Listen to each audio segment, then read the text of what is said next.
Viatge vertical narra la història de Federico Mayol, un home a qui la seva dona fa fora de casa el dia després de celebrar les noces d'or.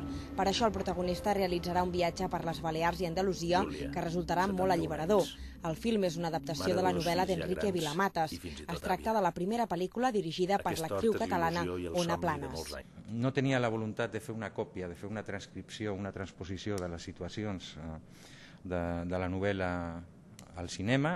Volia fer alguna cosa més que posar amb imatges aquesta història, i el que volia fonamentalment és aprofundir una mica més als personatges.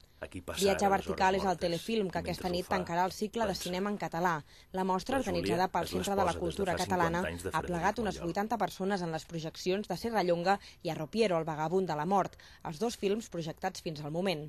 Realment és una sèrie de gent que ha vingut a veure cinema en català, que ha vingut no obligada, sinó voluntàriament, i que ha valorat la feina de l'organització d'aquesta mostra.